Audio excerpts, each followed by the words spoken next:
Nuestro invitado de hoy tuvo una infancia dura, de esas que conciencian. Después estudió economía y descubrió los fracasos del neoliberalismo en América Latina. Fue capaz, como presidente de Ecuador, de cambiar su país. En otra vuelta de tuerca, Rafael Correa.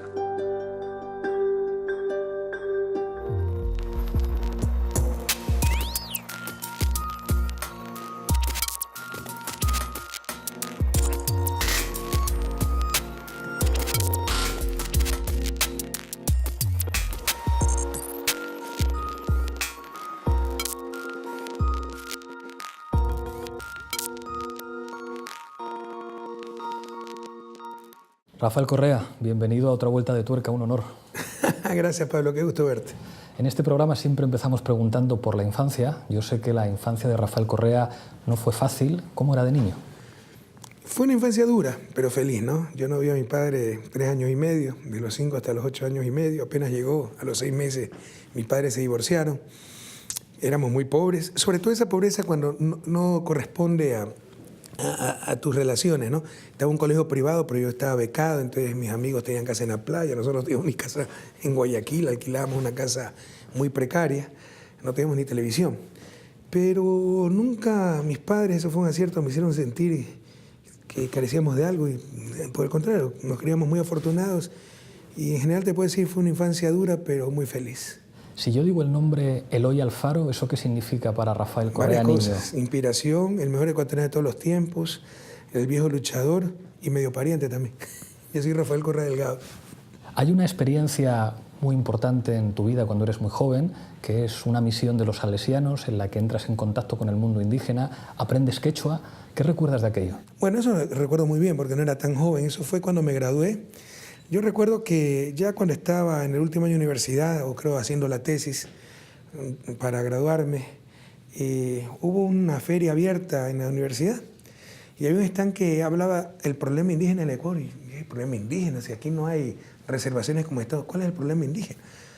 Y me di cuenta que como un joven profesional o futuro profesional de la costa de la ciudad no sabía nada del mundo indígena y me dio vergüenza. Y dije, yo no puedo llamarme economista si no conozco esto. Entonces decidí, al graduarme, ir a trabajar, siempre trabajé con los salesianos, la comunidad salesiana, a las misiones indígenas de los salesianos. Me gradué, cogí mi mochila, fui a hablar con el director, que era un querido amigo, el padre Germán Delgado, falleció hace unos meses, y me dijo 2 misiones que tenían. Cayambe, que conocía bastante bien, y Zumbagua, que no había escuchado en mi vida. Entonces le dije, no, me voy a Zumbagua. Cogí mi mochila, toqué la puerta, aquí estoy, y me quedé un año. De 4 metros a 3.600 metros de altura. Se tiene que notar, claro. Hay otra experiencia que me han dicho que es clave en tu formación ideológica, que es la experiencia en Lovaina, en Bélgica. ¿Qué es lo que significa eso, no solo para el Rafael Correa economista, sino para el Rafael Correa político?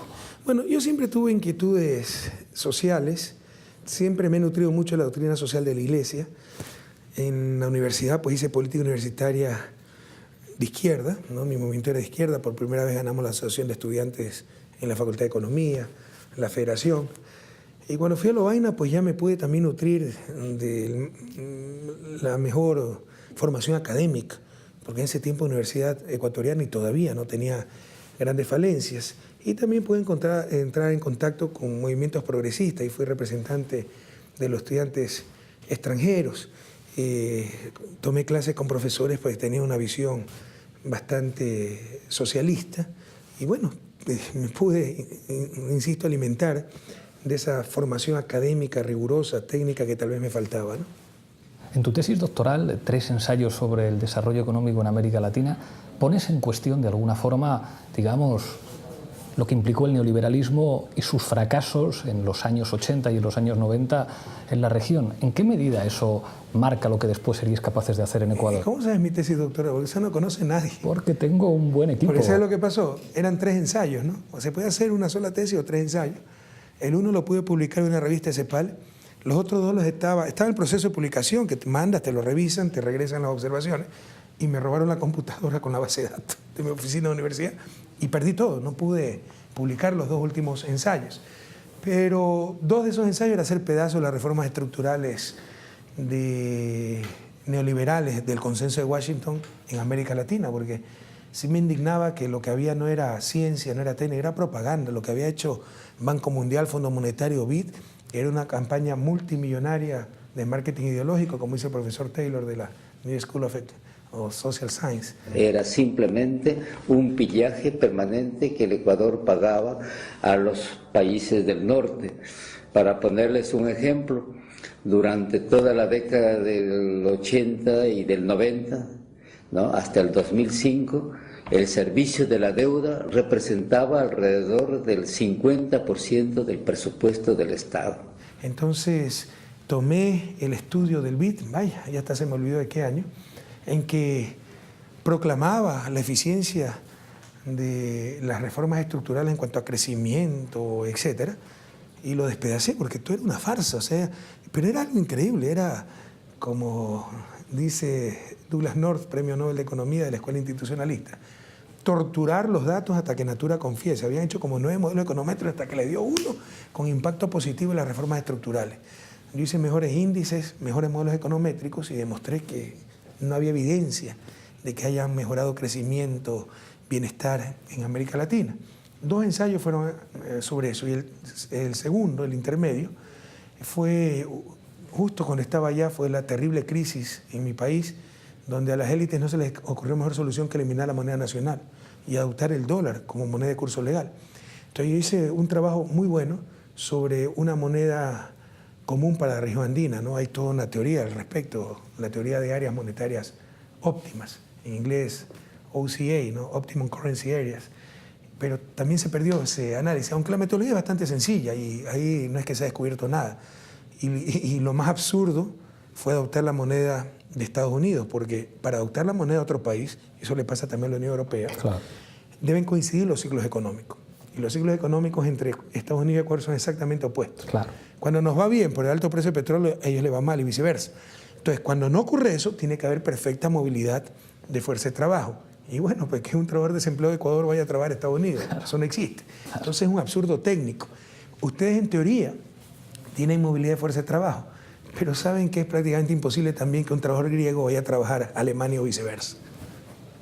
Tuviste una experiencia antes de la Revolución Ciudadana como ministro de Economía y Finanzas 3 meses. Muy efímera. ¿Qué aprendiste esos 3 meses? La presión de las élites y de la burocracia internacional. Yo fui muy crítico del Banco Mundial, del Fondo Monetario, todavía me acuerdo, cuando trataba de aplicar políticas soberanas y veía la risa sarcástica del representante del Banco Mundial.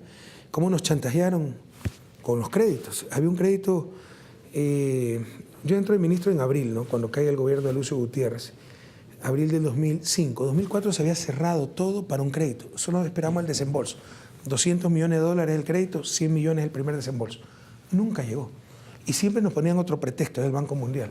Hasta que tengo que viajar a Washington, la vicepresidenta de ese entonces, Pamela Cox, y tengo que reconocer al menos la frontalidad anglosajona, me dijo de frente, no le vamos a dar el crédito si han cumplido todos los requisitos que le hemos pedido porque usted cambió la política económica. Y recuerdo la risa, insisto, ¿no?, burlona de ese tipo. Entonces, lo que nunca esperaban es que ganara la presidencia de la República. Y lo primero que hice fue expulsar a ese tipo del Ecuador. Ese proceso de revolución ciudadana está marcado por 2 palabras que en España todavía son difíciles de entender. Proceso constituyente. ¿Qué es lo que significa eso en Ecuador? Convocaré a la consulta popular para que el soberano, el pueblo ecuatoriano, ordene o niegue esa Asamblea Nacional Constituyente de plenos poderes que busque superar el bloqueo político, económico y social en el que el país se encuentra sumergido. El país estaba desinstitucionalizado, el Estado destrozado. Nosotros no fuimos a administrar un sistema, había que crear un sistema. En 10 años habíamos tenido 7 presidentes, depende de cómo los cuente, porque si cuentas un triunvirato de 2 horas y una vicepresidenta de un día eran 11 presidentes. En promedio, cada gobierno había durado 18 meses. Eso era un desastre. Entonces teníamos que empezar a reconstruir, rehacer el país. No había sistema de salud, no había sistema de educación, no había sistema universitario, no había institucionalidad. Entonces eso significa el proceso constituyente, poner las nuevas bases sobre las que se constituye la sociedad, el nuevo país. Hay 3 políticas económicas del gobierno en Ecuador que han dado que hablar en todo el mundo. Renegociación de la deuda, renegociación de los contratos petroleros y reforma fiscal. ¿Balance?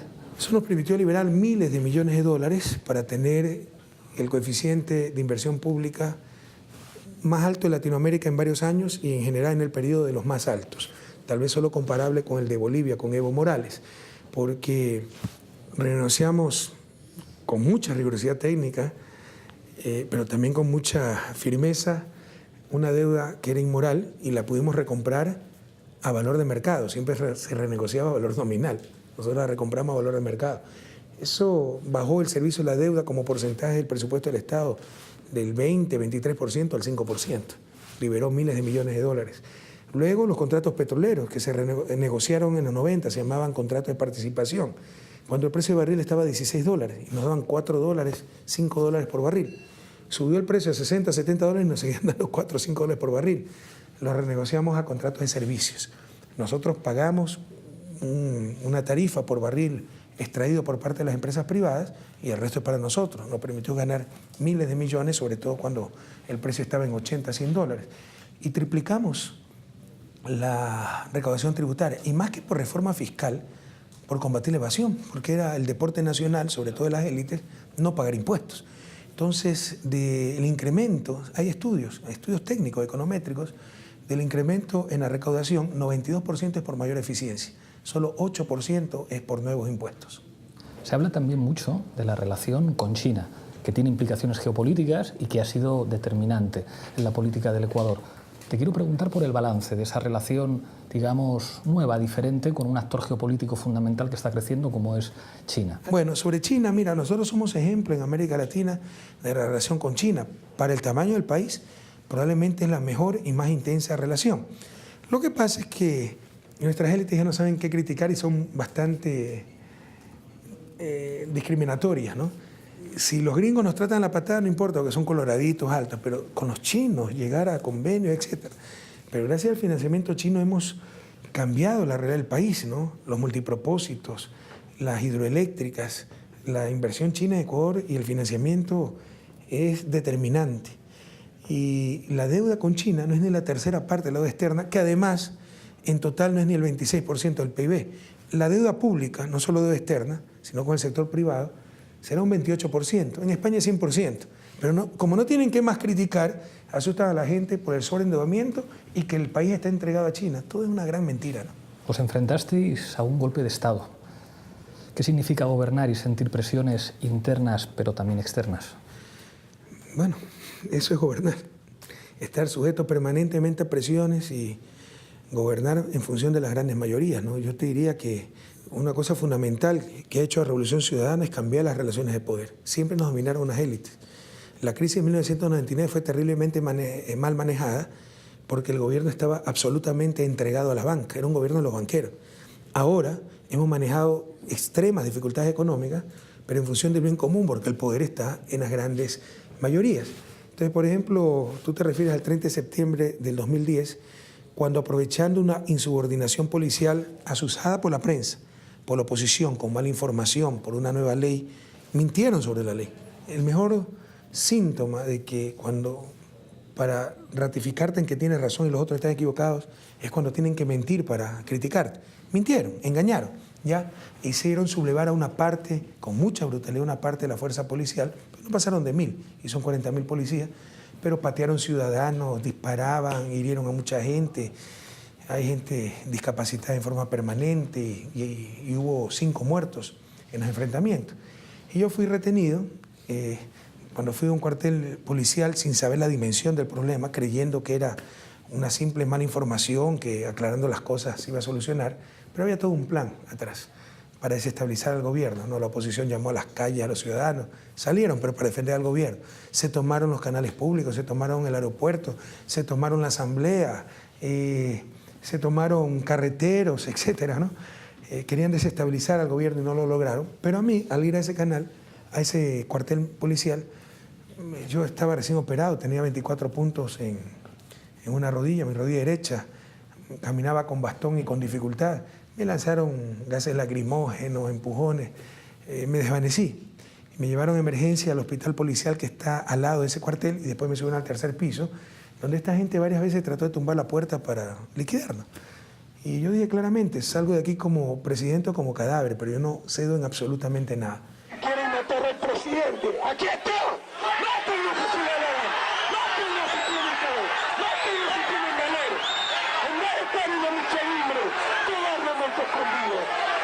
Pero seguiremos con una sola política de justicia, de dignidad. No daremos un paso atrás. La patria no es pecho. Vean cuánta miseria existe. ¡Queremos una patria! ¡Aquí está! ¡Destrúyenla! ¡Con este presidente! ¡No le da ni un paso atrás! Finalmente, fuerzas leales de las Fuerzas Armadas del Ecuador pues lograron rescatarnos, pero lamentablemente pues hubo fallecidos. Fue muy doloroso, pero la democracia ecuatoriana salió fortalecida. Yo creo que fue un punto de quiebre, de que no había marcha atrás, porque fue algo histórico. Normalmente la población salía a apoyar el golpe, ahora salió por decenas de miles espontáneamente a apoyar a su gobierno y se demostró estas fuerzas fascistas, brutales, que jamás esos métodos iban a tener resultado en la nueva democracia que vivía el país. Limitar la capacidad de los poderes financieros de controlar los medios de comunicación. Tocar a los dueños del poder y a los dueños de los medios sale caro y es difícil. Bueno, eso fue uno de los golpes en la espina dorsal de la estructura de poder en Ecuador. En la nueva Constitución aprobada en el 2008, proceso constituyente, por la experiencia que habíamos vivido, pusimos que el poder financiero, el sistema financiero no podía poseer medios de comunicación, porque ese fue uno de los detonantes de la crisis del 99. Todo se ocultó porque todo imperio económico y sobre todo financiero lo que hacía era descomprar sus medios de comunicación, pero todos. Los Isaías con Filambanco compraron TC, Gamavisión, el Banco del Pichincha compró con Diners Club, esto es un banquero Fidelegas, compró Teleamazonas. De 7 canales nacionales que teníamos, cuando yo llegué al poder, al menos 5 eran propiedad de la banca. Entonces, si tú querías poner una medida contra la banca, controlar tasas de interés, controlar servicios bancarios, cláusulas abusivas, tenías una campaña terrible en los medios de comunicación de que todo estaba mal, que eras un demagogo, etc. Entonces, en la nueva Constitución se prohibió a el sector financiero poseer medios de comunicación. Eso fue un golpe determinante, insisto, en la estructura de poder fáctico en el Ecuador. Gobernar a veces implica cabalgar contradicciones y el desarrollo económico de un país a veces implica que un gobierno de izquierdas tiene que enfrentar críticas de movimientos sociales o de los que dicen defender el medio ambiente. ¿Eso es difícil? ¿Eso cómo se maneja? Mira, la fórmula del éxito no la conozco, como alguien dijo. Me habían dicho que era Woody Allen, pero después me dijeron que no era Woody Allen.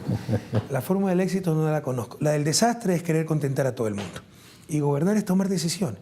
Y no vas a poder contentar a todo el mundo, ¿no? Pero tienes que actuar en función de las grandes mayorías, en función de principios, valores. Entonces hemos tomado decisiones correctas. A mí no me gusta la minería, pero menos me gusta la miseria. Y si Ecuador tiene un gran potencial minero, no podemos caer en la irresponsabilidad de no aprovecharlo para superar lo más rápidamente posible la pobreza, la miseria. Eso molesta a algunos con recta intención, pero con pena te digo que son la minoría.